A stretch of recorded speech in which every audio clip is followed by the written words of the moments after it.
प्रधानमंत्री जी को हम सबको इस विजय रैली, शंखनाद रैली में संबोधित करने के लिए आग्रह करती हूं। माननीय प्रधानमंत्री जी।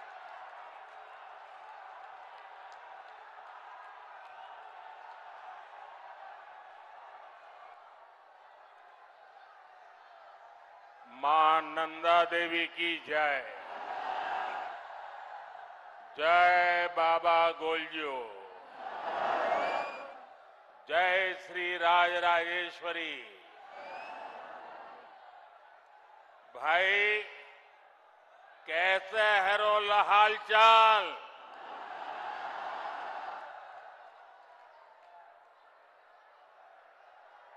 देवभूमि उत्तराखंड में ये मेरी पहली चुनावी सभा है।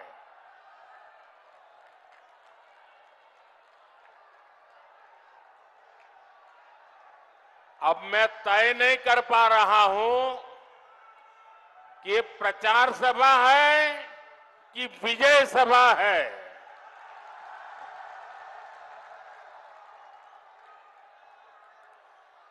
ये जो सज्जन बहुत बढ़िया चित्र बना के लाए हैं, मेरी माता जी का भी चित्र लाए हैं, मैं आपका बहुत आभारी हूं। लेकिन आप ये ऊंचा करते तो पीछे वाले देख नहीं पाते हैं। क्या आप इसको नीचे रख देंगे? इसको नीचे रख देंगे आप? आपने मेरी बात मान ली, इसलिए मैं आपका हृदय से आभार व्यक्त करता हूं। मैं सबसे पहले जो पीछे धूप में तप रहे हैं उन सब की क्षमा मांगता हूं। हम लोगों ने जो सोचा था वो पंडाल छोटा पड़ गया, मैदान छोटा पड़ गया और इसलिए जितने अंदर बैठे उससे ज्यादा लोग बाहर धूप में तप रहे हैं। जो धूप में तप रहे हैं, हमारी व्यवस्था की कमी रही, इसके लिए मैं आप सबकी क्षमा मांगता हूं। लेकिन मैं आपको विश्वास दिलाता हूं, आप जो धूप में तप रहे हैं, ये आपकी तपस्या मैं बेकार नहीं जाने दूंगा। मैं इसे विकास कर करके लौटाऊंगा। आपके इस प्यार के लिए मैं आपका बहुत आभारी हूं। जो लोग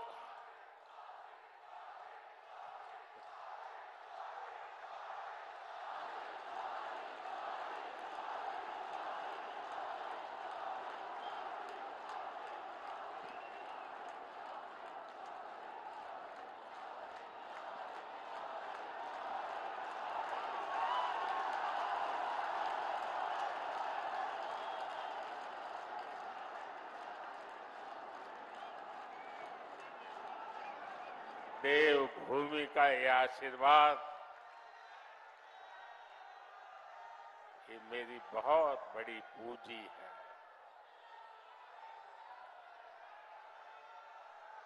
देवभूमि के हर गांव से मुझे आपका जो प्यार मिल रहा है, आपके आशीर्वाद मिल रहे हैं, मैं इसके लिए आपका हृदय से बहुत बहुत आभारी हूं। भाइयों बहनों, और ये चुनावी सभा भी ऐसे क्षेत्र में हो रही है जिसे मिनी इंडिया कहा जाता है।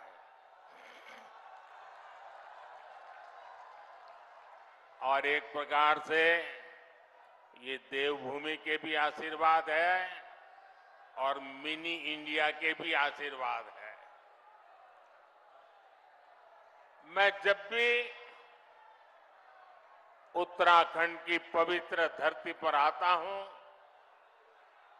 खुद को बहुत धन्य महसूस करता हूं और इसीलिए ही मेरे दिल की गहराई से एक बात निकली थी और मैंने एक बार यहां कहा भी था, देवभूमि के ध्यान से ही, देवभूमि के ध्यान से ही मैं सदा धन्य हो जाता हूं। हाय भाग्य मेरा, हाय भाग्य मेरा, सौभाग्य मेरा, मैं तुमको शीश नवाता हूं। साथियों, देवभूमि उत्तराखंड के प्रति भाजपा का जो प्रेम है, जो अपनत्व है, वो जग जाहिर है। हमें उत्तराखंड को विकसित बनाना है, सबसे आगे लेकर जाना है और इसके लिए केंद्र की भाजपा सरकार कोई कोर कसर बाकी नहीं छोड़ रही है। बीते 10 वर्षों में जितना विकास उत्तराखंड का हुआ है, उतना आजादी के बाद के 60-65 साल में भी नहीं हुआ है। आज उत्तराखंड हर प्रकार की आधुनिक कनेक्टिविटी से जुड़ रहा है। उत्तराखंड में भाजपा ने गरीबों को 85,000 पक्के घर बनाकर दिए हैं। उत्तराखंड में भाजपा ने 12 लाख घरों तक पानी का कनेक्शन पहुंचाया है। यहां भाजपा सरकार ने 5.5 लाख से ज्यादा शौचालयों का निर्माण कराया है। यहां की 5 लाख से ज्यादा महिलाओं को उज्ज्वला गैस मुफ्त गैस कनेक्शन दिया गया है। यहां करीब 3 लाख लोगों को स्वामित्व योजना के तहत उनकी प्रॉपर्टी के कार्ड दिए गए हैं। उत्तराखंड के 35 लाख लोगों के पास पहले बैंक में खाते तक नहीं थे। भाजपा सरकार ने 35 लाख लोगों के बैंक खाते खुलवाए हैं, उन्होंने बैंकों से जोड़ा। भाजपा सरकार ने उत्तराखंड के छोटे किसानों के बैंक खातों में 2,200 करोड़ रुपए से ज्यादा सीधे भेजे हैं। भाइयों बहनों, ये सूची बहुत लंबी है, लेकिन मैं इसमें आपका ज्यादा समय नहीं लेता। लेकिन इतने सारे काम कैसे होते हैं? जब नीयत सही होती है, जब नीयत सही होती है तो ऐसे ही काम होते हैं। और इसलिए मैं कहता हूं, नीयत सही तो नतीजे भी सही। साथियों, आप जानते हैं कि मोदी ने भारत को दुनिया की तीसरी बड़ी आर्थिक ताकत बनाने की गारंटी दी है।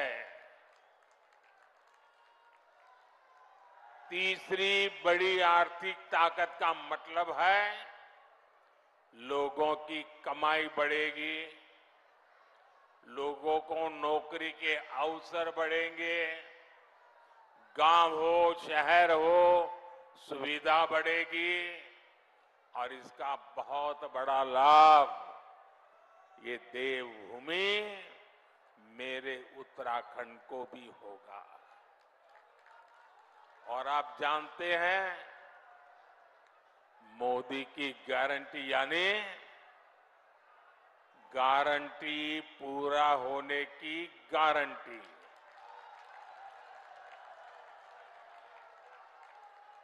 अब याद कीजिए, मैंने आपसे कहा था कि यहां एम्स का सैटेलाइट सेंटर बनेगा।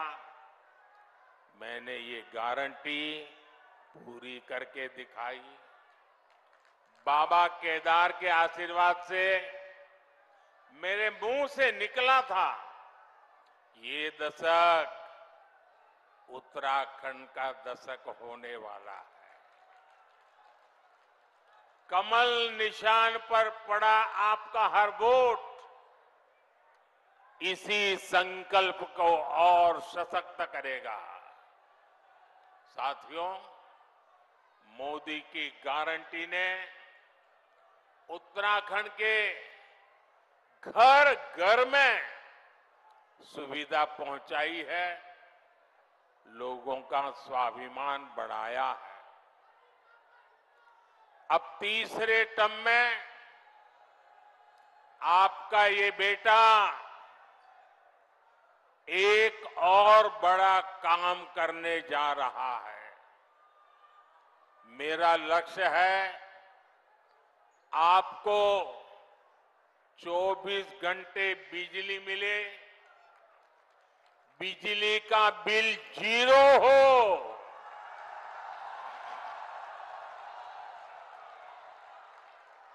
बिजली का बिल 0 हो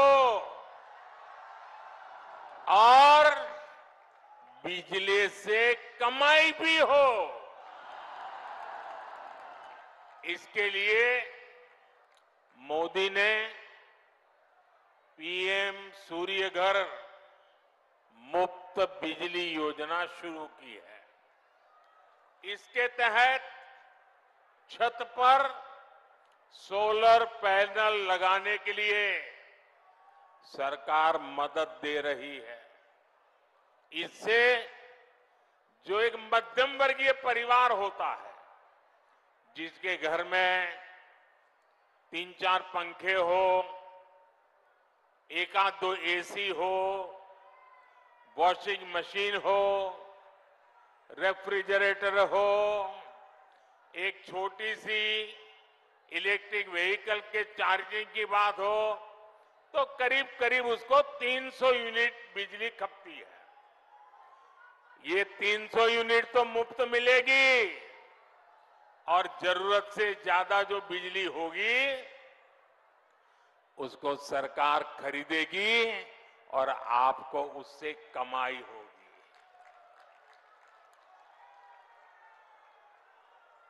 क्या आप इस कार्य योजना का लाभ लेंगे?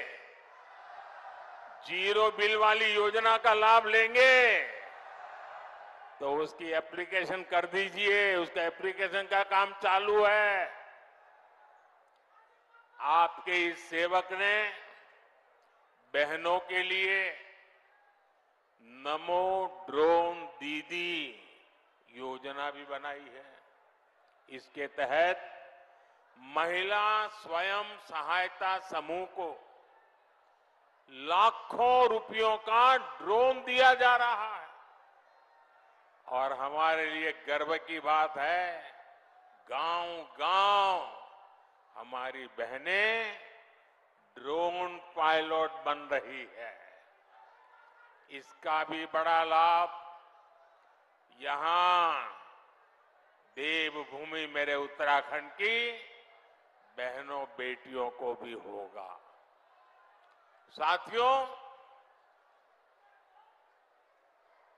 आपको लगता होगा इतना सारा काम मोदी कर रहा है,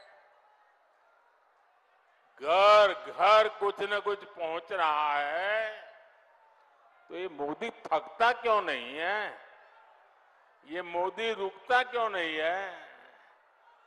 अरे कोई और होता तो मौज करता। मोदी मौज करने के लिए पैदा नहीं हुआ है, मोदी मेहनत करने के लिए पैदा हुआ है। मोदी आपके लिए मेहनत करने के लिए पैदा हुआ है। और इसलिए मेरे भाइयों बहनों, ये जो 10 साल में हुआ है ना, पहले वालों से बहुत ज्यादा हुआ है। हर कोई मानता है, लेकिन मोदी नहीं मानता है। मोदी तो कहता है ये 10 साल में जो विकास हुआ है ना, वो तो सिर्फ ट्रेलर है, ट्रेलर। अभी तो बहुत कुछ करना है। अभी तो हमें देश को बहुत आगे लेकर जाना है, और तब तक न रुकना है न थकना है। और अभी तो हमें ये हमारे उत्तराखंड को भी बहुत बहुत बहुत आगे लेकर के जाना है। मेरा प्रयास है कि केदार खंड की तरह ही मानस खंड से भी देश और दुनिया और अधिक परिचित हो। पिछले वर्ष मैं आदि कैलाश गया था, तब पूरे देश ने इस क्षेत्र के अद्भुत सामर्थ्य को देखा था। और अभी मुझे अजय जी बता रहे थे कि पहले तो आदि कैलाश को कोई जानता नहीं था। कभी कभार लोग आते थे, संख्या मुश्किल से 5000 होती थी। अब ये आंकड़ा लाखों में पहुंच रहा है। साथियों, खेती हो, पर्यटन हो या फिर इंडस्ट्री, इस क्षेत्र में अभूतपूर्व संभावनाएं बनने जा रही है। मैं उत्तराखंड के नौजवानों से कहूंगा, मेरे हर भाई बहन से मैं कहना चाहूंगा, आपका सपना ही मोदी का संकल्प है। बीते वर्षों में यहां से पलायन रुका है। वो दिन दूर नहीं जब रोजगार के लिए शहर गए साथी वापस लौटेंगे। भाई और बहनों, मोदी के इन प्रयासों के बीच कांग्रेस और इंडी गठबंधन ने अपने इरादे दिखा दिए हैं। कांग्रेस के शाही परिवार के शाहजादे ने ऐलान किया है कि अगर देश ने तीसरी बार बीजेपी सरकार को चुनी, आग लग जाएगी। 60 साल तक देश पर राज करने वाले 10 साल सत्ता से बाहर क्या रह गए? अब देश में आग लगाने की बात कर रहे हैं। क्या ये आग लगाने की बात आपको मंजूर है? क्या इस देश को आग लगाने देंगे? क्या आग लगाने की ये भाषा उचित है? क्या ये आग लगाने वाली भाषा लोकतंत्र की भाषा है? ऐसे लोगों को सजा करोगे? पक्की सजा करोगे? चुन चुन करके साफ कर दो। इस बार इनको मैदान में मत रहने दो भाइयों।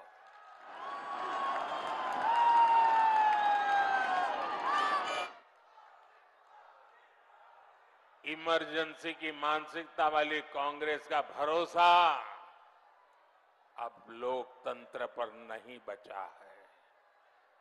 इसलिए वो अब जनादेश के विरुद्ध लोगों को भड़काने में जुट गई है। साथियों, कांग्रेस भारत को अस्थिरता की तरफ ले जाना चाहती है, अराजकता में झोंकना चाहती है। कर्नाटका में कांग्रेस के एक बड़े नेता ने दक्षिण भारत को देश से अलग करने की बात कही, 2 टुकड़े करने की बात कही। आप मुझे बताइए, देश के टुकड़े करने की बात करने वालों को सजा मिलनी चाहिए कि नहीं मिलनी चाहिए? सजा मिलनी चाहिए कि नहीं मिलनी चाहिए? सजा मिलनी चाहिए कि नहीं मिलनी चाहिए? लेकिन कांग्रेस ने क्या किया? सजा देने के बजाय कांग्रेस ने देश को बांटने की घोषणा करने वाले को चुनाव का टिकट दे दिया। उत्तराखंड के लोग भूल नहीं सकते कि इसी कांग्रेस ने देश के वीर सपूत स्वर्गीय बिपिन रावत जी तक का अपमान किया था। ऐसी कांग्रेस से देशभक्ति की भाषा, उनकी देशभक्ति की बातें किसी के गले उतरती नहीं है। साथियों, कांग्रेस तुष्टीकरण के दलदल में ऐसा धंस गई है कि कभी देश हित का सोच ही नहीं सकती। यही कांग्रेस है जो घुसपैठियों को बढ़ावा देती है। लेकिन जब भाजपा सीएए के माध्यम से मां भारती में आस्था रखने वालों को भारत की नागरिकता देती है, तो कांग्रेस को सबसे ज्यादा तकलीफ होती है।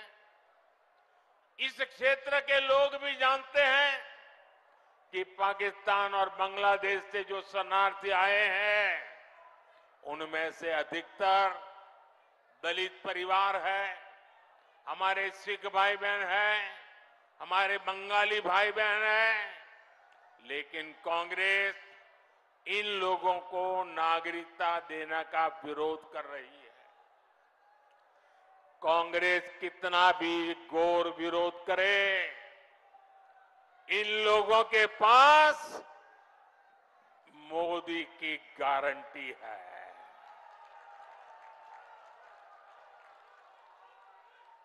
और मोदी की गारंटी यानी गारंटी पूरा होने की गारंटी।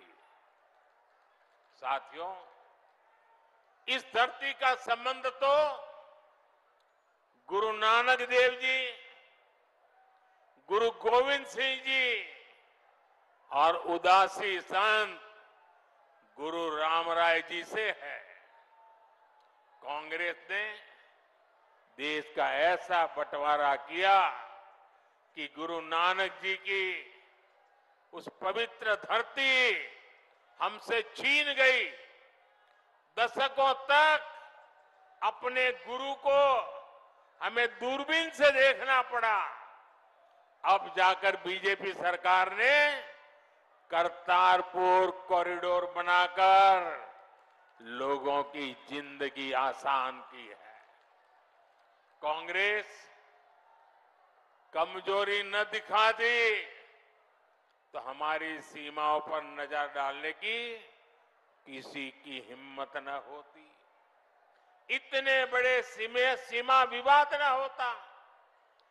कांग्रेस ने कैसे अपने हाथों से मां भारती के टुकड़े किए, इसका एक और ताजा उदाहरण देश के सामने आया है। ये हमारा उत्तराखंड तो वीर माताओं की भूमि है, जो वीर संतानों को जन्म देती है। यहां के वीर संतान मां भारती की एक एक इंच जमीन के लिए अपनी जान की बाजी लगा देते हैं। लेकिन यही कांग्रेस पार्टी, अभी जो एक बात सामने आई है, तमिलनाडु की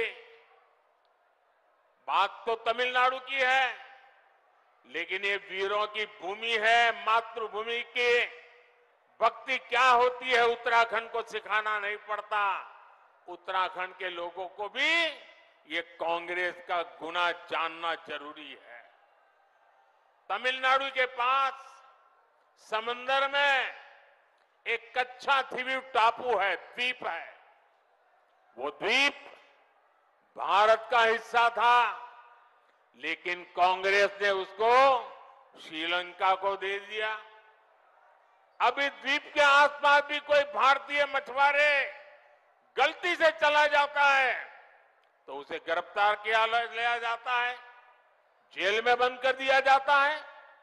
आप मुझे बताइए, ऐसी कांग्रेस जो भारत के टुकड़े करने के उनके नेता बात करते हो, जो कच्छ द्वीप को दे देते हो, क्या वो देश की रक्षा कर सकती है?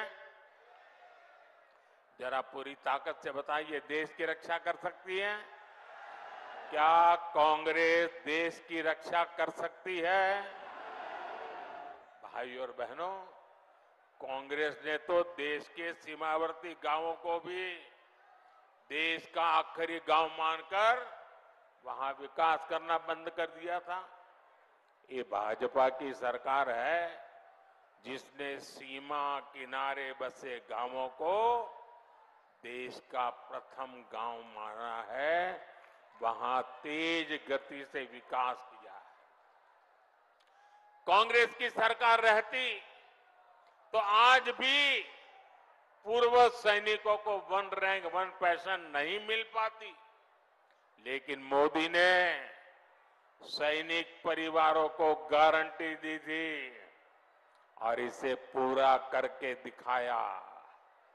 आज देश भर के सैनिक परिवारों को 1 रैंक 1 पेंशन के 1 लाख करोड़ रुपए से ज्यादा मिल चुके हैं।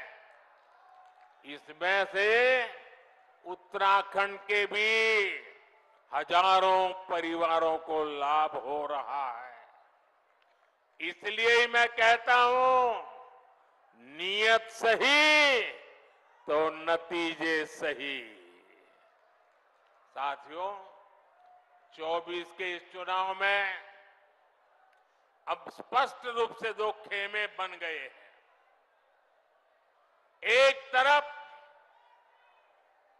हम लोग ईमानदारी और पारदर्शिता जनता जनार्दन के सामने लेकर के आए हैं।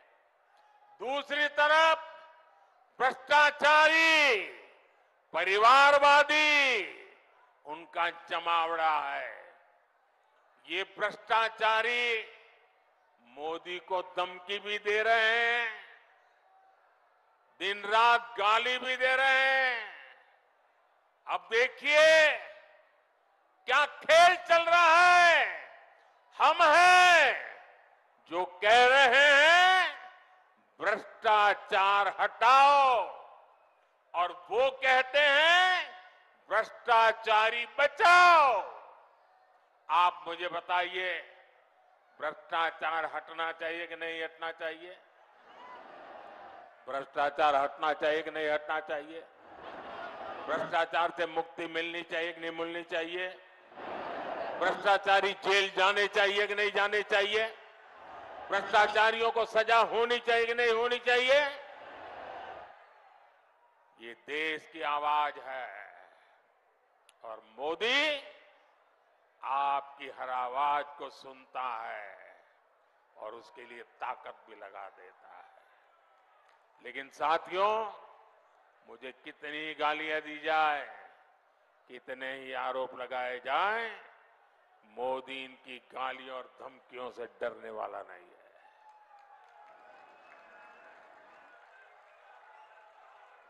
हर भ्रष्ट पर कार्रवाई जारी रहेगी और तीसरे टर्म की शुरुआत में अब 2-2.25 महीने बाकी रहे हैं, बहुत कम समय बाकी रह गया है। तीसरे टर्म में भ्रष्टाचार पर और तेज प्रहार होगा, ये मैं आपको गारंटी देने आया हूं। भ्रष्टाचार हर गरीब का हक छीनता है, हर मध्यम वर्ग का हक छीनता है, और मैं गरीब का हक, मध्यम वर्ग का हक किसी को भी छीनने नहीं दूंगा। ये मोदी की गारंटी है। साथियों, आने वाले 5 साल अभूतपूर्व काम के और देश हित में बड़े फैसलों के होंगे, लेकिन इसके लिए मेरी आपसे प्रार्थना है, आपको मोदी को और मजबूत करना होगा। करोगे? करोगे? जरा सबके समय हाथ ऊपर करके बताओ, मोदी को मजबूत करोगे? मोदी को नई ताकत दोगे? मोदी को नई ऊर्जा दोगे? उत्तराखंड की सारी सीटों पर भाजपा को ज्यादा से ज्यादा वोटों से विजय दिलाने के लिए मैं आपसे प्रार्थना करने आया हूं। नैनीताल, उधम सिंह नगर से हमारे साथी अजय भट्ट जी चुनाव लड़ रहे हैं। अल्मोड़ा से हमारे साथी अजय टमटा जी चुनाव लड़ रहे हैं। हमारे और 2 साथी अपने अपने क्षेत्र में हैं।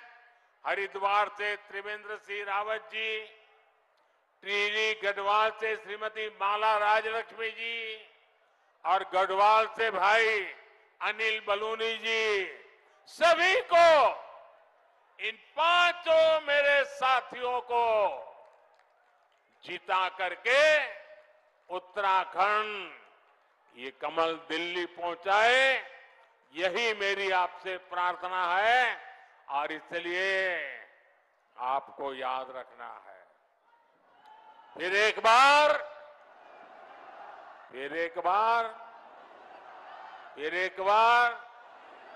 4 जून 4 जून। अच्छा, मेरा एक और काम करोगे? मेरा एक काम करोगे? ऐसा नहीं, हाथ ऊपर करके बताइए, करोगे? आप यहां से गांव जाएंगे तो वहां जो देवी देवता है, वहां मोदी की तरफ से माथा टेकना है। करोगे? और गांव में सभी परिवारजनों को कहिएगा कि मोदी जी उत्तराखंड में आए थे और आपको प्रणाम भेजा है। मेरा प्रणाम पहुंचाओगे? घर घर पहुंचाओगे? और एक बात, इस बार गर्मी जरा ज्यादा ही तेजी से बढ़ रही है। कितनी ही गर्मी क्यों न हो, मतदान होगा कि नहीं होगा? ज्यादा से ज्यादा मतदान होगा। सुबह जल्दी जल्दी मतदान होगा, जलपान से पहले मतदान होगा। मैं सभी से आग्रह करूंगा, गर्मी कितनी ही क्यों न हो, लेकिन लोकतंत्र की रक्षा के लिए हमें अपना दायित्व निभाना है। निभाएंगे? निभाएंगे? मेरे साथ बोलिए, भारत माता की, भारत माता की, भारत माता की। बहुत बहुत धन्यवाद। अपने निजी YouTube चैनल पर डाल रहा हूँ, आपको पसंद आए तो इसको शेयर करें। हम उनको लाएंगे दुनिया में फिर से, हम दुनिया में फिर से हम भगवा लहराएंगे। कार्यक्रम अब अपने समापन की ओर है। अब मैं माननीय प्रदेश अध्यक्ष जी को आमंत्रित करूंगी कि वे सभा को संबोधित करें और सबका धन्यवाद ज्ञापित करें।